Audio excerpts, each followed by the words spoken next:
Hello everyone, welcome to my political journalism news channel. The story for today is in better times. Ukrainian drone enthusiasts flew their gadgets into the sky to photograph weddings, fertilize soybean fields or race other drones for fun. Now some are risking their lives by forming a volunteer drone force to help their country repel the Russian invasion. Kyiv needs you and your drone at this moment of fury. Read a Facebook post late last week from the Ukrainian military, calling for citizens to donate hobby drones and to volunteer as experienced pilots to operate them. One entrepreneur who runs a retail store selling consumer drones in the capital said its entire stock of some 300 drones made by Chinese company DJI has been dispersed for the cause. Others are working to get more drones across the border from friends and colleagues in Poland and elsewhere in Europe. Why are we doing this? We have no other choice. This is our land, our home, said Denis Sushko, head of operations at Kyiv-based industrial drone technology company Drone UA, which before the war was helping to provide drone services to farmers and energy companies. Mr. Sushko fled his home late last week after his family had to take cover from a nearby explosion. He spoke to the Associated Press by phone and text message Friday after climbing up a tree for better reception. We try to use absolutely everything that can help protect our country, and drones are a great tool for getting real-time data, said Mr. Sushko, who doesn't have a drone with him but is providing expertise.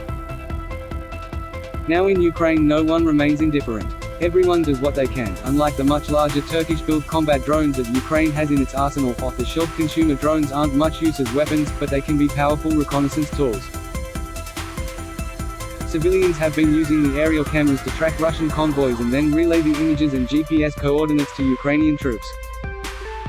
Some of the machines have night vision and heat sensors, but there's a downside. DJI, the leading provider of consumer drones in Ukraine and around the world, provides a tool that can easily pinpoint the location of an inexperienced drone operator, and no one really knows what the Chinese firm or its customers might do with that data. That makes some volunteers uneasy. DJI declined to discuss specifics about how it has responded to the war.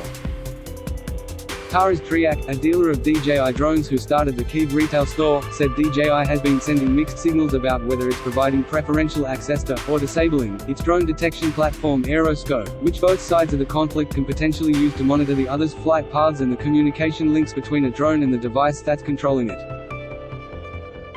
DJI spokesperson Adam Lisberg said wartime uses were never anticipated when the company created Aeroscope to give policing and aviation authorities, including clients in both Russia and Ukraine, a window into detecting drones flying in their immediate airspace.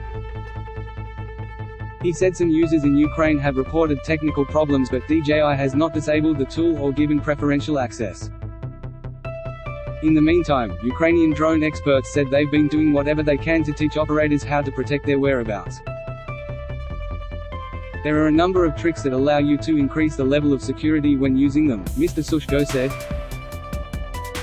Mr. Sushko said many in the industry are now trying to get more small drones, including DJI alternatives, transported into Ukraine from neighboring European countries.